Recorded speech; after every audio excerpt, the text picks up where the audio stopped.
So guys, आज हम जिस मूवी को देखने वाले हैं उसका नाम है ब्रीथ, जिसमें एक कैटास्ट्रॉफिक इवेंट के बाद पृथ्वी में एक भी पेड़ या पौधा नहीं बचता, जिसके वजह से पृथ्वी का ऑक्सीजन लेवल गिरते हुए 5% तक आ जाता है।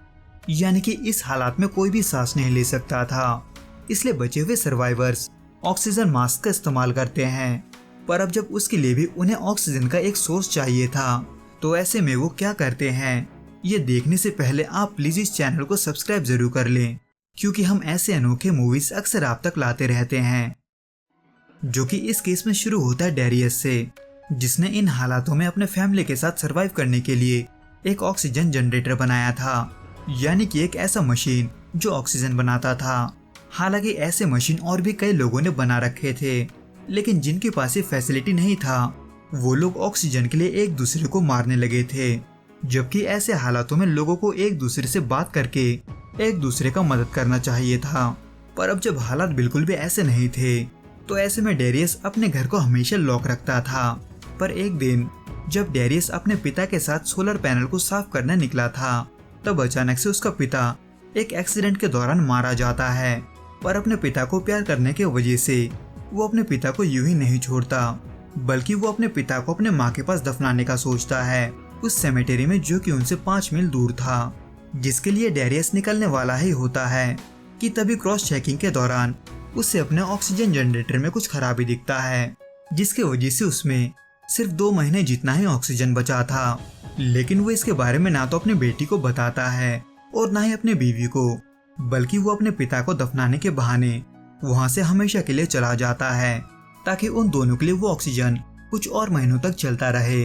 पर इन सब चीजों से अनजान वो दोनों रात दिन डेरियस का इंतजार करते हैं, लेकिन 5 महीनों के बाद भी वो लौटकर नहीं आता। इसलिए ये सोचकर कि शायद वो मर चुका है, माया और जोरा उन सभी कामों को करते हैं जो कि डेरियस किया करता था, जिसमें इसी दौरान जोरा को उस खराबी के बारे में पता चलता है, जिसकी वजह से डेरियस ने अपना कुर्बानी दिया था। पर इसमें चौंकाने वाला चीज ये था कि डेरियस ने जिस डेटा को देकर ये फैसला किया था, वो असल में पूरे तरह से एक्यूरेट नहीं था। यानी कि अगर डेरियस ने अपना कुर्बानी ना भी दिया होता, तो उनका ऑक्सीजन जनरेट करने वाला मशीन इवेंचुअली कुछ ही महीनों में खराब हो जाता, जिसमें इसी बीच जोरा रेडियो के जरिए दूसरे लोगों को ढूंढने की कोशिश करती है, पर उसे कहीं से भी कोई जवाब नहीं मिलता। लेकिन एक दिन अचानक से उन दोनों को अपने घर के पास कुछ लोग दिखाई देते हैं, जो कि असल में दूसरे कॉलोनी से ऑक्सीजन मशीन को ढूंढते हुए आए थे। इसलिए माया, जो कि जोरा के साथ बाहर थी, वो मौका मिलते ही अपने घर में चली जाती है, क्योंकि उससे उनका असली मकसद पता था। पर जैसे ही उनमें से एक यानी कि टेस ये कहती है कि वो डेरियस को जानती है, वैसे ही सब कुछ बदल जाता है, क्योंकि भले ही वो ये मानते थे कि डेरियस मर चुका है, पर अब जब ये पक्का नहीं था, तो ऐसे में इसका भी चांस था कि शायद से वो जिंदा होगा। इसलिए एक बार के लिए माया दरवाजा खोल भी देती है, पर उसको बहुत बड़ा गलती बनने में देर नहीं लगता, क्योंकि माया के दरवाजा खोलते ही टेस का एक आदमी जबरदस्ती उनके घर में घुसने की कोशिश करता है। हालांकि इस दौरान माया उस आदमी यानी कि मायका पर गोली चलाकर उसे जख्मी कर देती है, पर फिर भी मायका उनके घर घुस ही जाता है। लेकिन इससे पहले कि बाकी से भी घुसते, माया फिर से दरवाजा बंद कर देती है, जहाँ पर मायका जख्मी होने की वजह से उतना कुछ नहीं कर पाता। लेकिन टेस वो अब भी अंदर घुसने के लिए बहुत ही बेचैन होती है। हालांकि टेस उनमें से किसी को चोट पहुंचाने के इरादे से नहीं आई थी, लेकिन कोई और चारा ना पाकर वो जबरदस्ती घर के दरवाजे को तोड़ने की कोशिश करती है, लेकिन वो तोड़ नहीं पाते।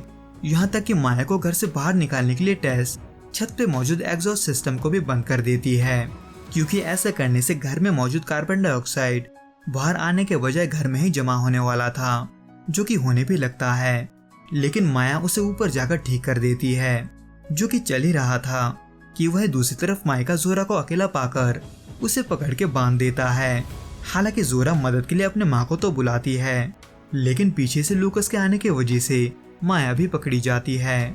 हालांकि इन सब के बावजूद भी टेस माया के घर का दरवाजा नहीं खोल पाती, क्योंकि अंदर मायका ज्यादा खून बहने की वजह से अपने आप ही मर चुका था। और रही बात जोरा की, तो वो बंधी रहने की वजह से दरवाजा नहीं खोल पाती, जो कि माया के लिए भी एक प्रॉब्लम था, क्योंकि 2 के बजाय 5 महीने होने की वजह से उनका ऑक्सीजन जनरेटर कभी भी खराब हो सकता था। पर अब जब टेस ने कई बार उस दरवाजे को बिना परमिशन के खोलने का कोशिश किया था, तो ऐसे में उस दरवाजे को खोलने के लिए उन्हें एक ऑथेंटिक की पास और उसका कोड चाहिए था। हालांकि माया के पास उसका कोड तो होता है, लेकिन की पास नहीं होता, क्योंकि वो की पास डेरियस के पास था। इसलिए कोई और चारा ना होने की वजह से वो टेस के साथ मिलकर डेरियस को ढूंढने निकलती है, लेकिन किसी और जगह पर नहीं, बल्कि उसी सेमेट्री में जहाँ पर वो अपने पिता को दफनाने गया था। वैसे तो माया अब भी टेस पर भरोसा नहीं करती, लेकिन वो उसके साथ रहकर इतना तो समझ जाती है कि वो वाकई में किसी को चोट नहीं पहुंचाना चाहती। इसलिए उस सेमेट्री में पहुंचने के बाद वो डेरियस के बैग से वो की कार्ड उसे दे देती है। इन शॉर्ट, टेस को असल में ऑक्सीजन जनरेटर इसलिए चाहिए था क्योंकि उसके कॉलोनी में मौजूद जनरेटर खराब हो चुका था, जहाँ पर कई सारे लोगों के अलावा बच्चे भी रहते थे। यानी कि टेस सिर्फ अपने लोगों को बचाना चाहती थी। लेकिन इससे पहले कि वो माया को साथ लेकर वापस आ पाती, उनकी गाड़ी का बैटरी डेड हो जाता है।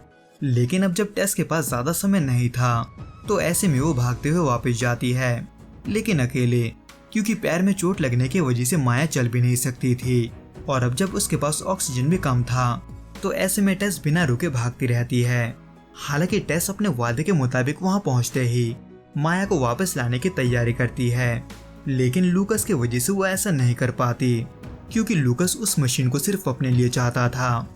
लेकिन जैसे ही लूकस को उस मशीन के खराबी का पता चलता है, उससे और बर्दाश्त नहीं होता, बल्कि वो टेस को ही बंदूक दिखाकर उसे उस मशीन को ठीक करने के लिए कहता है, क्योंकि टेस ने पहले उसे ये बोल रखा था कि वो ऐसे मशीनों को ठीक कर सकती है, जो कि सच तो नहीं था, पर ये झूठ उसने इसलिए बोला था क्योंकि उसे ऑक्सीजन जनरेटर को ढूंढने में लूकस का मदद चाहिए था।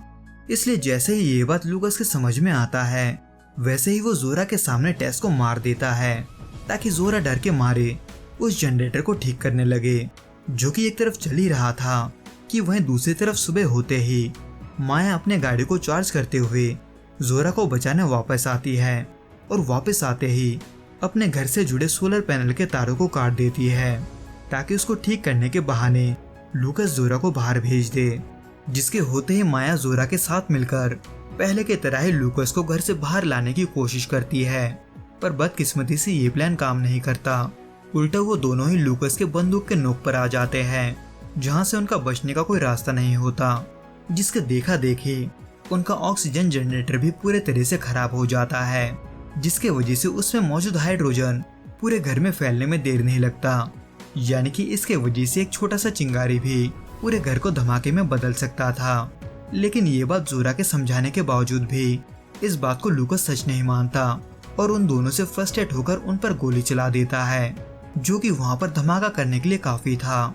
हालांकि उससे होने वाले धमाके से थोड़ा दूर होने की वजह से माया और जोरा को ज्यादा चोट तो नहीं आया था, लेकिन लूकस उस धमाके में जिंदा नहीं बचता। वैसे तो इन सब के बाद ना तो माया का घर बचा था और ना ही कोई ऑक्सीजन सप्लाई, इसलिए जोरा एक उम्मीद के साथ उस कॉलोनी की तरफ बढ़ती है जहाँ से टेस आई थी। वैसे तो कहने को तो यहाँ का भी ऑक्सीजन जनरेटर खराब था, लेकिन उतना खराब नहीं जितना कि जोरा के घर पे था। इसलिए जोरा अपने माँ के साथ वहाँ रहने के बदले में उनके ऑक्सीजन मशीन को ठीक कर देती है। तो दोस्तों, इस वीडियो में बस इतना ही। आपको ये वीडियो कैसा लगा आप हमें कमेंट करके जरूर बताना।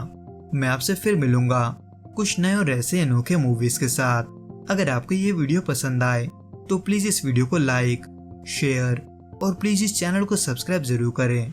Till then, good bye and be safe.